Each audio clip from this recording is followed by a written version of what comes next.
منشیات کے خلاف تلار کلانچ میں بڑی کارروائی۔ Excise taxation and narcotics control department کی جانب سے تلار کلانچ میں لاکھوں روپے کے اعلیٰ کوالٹی کے 19 کلو گرام شیشے آئس برآمد کر لیا گیا۔ نامعلوم ملزمان کے خلاف مقدمہ درج۔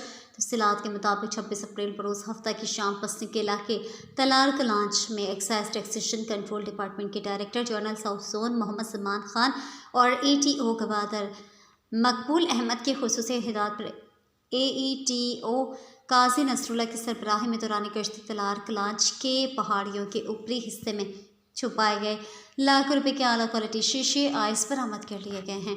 AETO قاضی نصر اللہ نے میڈیا سے گفتگو کرتے ہوئے کہا کہ منشیات ایک ناسور وبا ہے جس کی روک تھام کے لیے ہم وقت excise taxation and anti narcotics control department پسنیچا کو چوبند ہے۔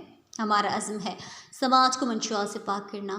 منشیات ایک عالمی وبا اور مسئلہ ہے جس کی روک تھام کے لیے ہر ذی شعور انسان کو اپنا کردار ادا کرنا چاہیے۔ منشیات کا مکمل خاتمہ ہمارا نصب العین ہے۔ اس کارروائی میں inspector Naseer Baloch, sub inspector Muhammad Ayub ستھیر، کانسٹیبل عنایت اللہ اور موسیٰ خان شامل تھے۔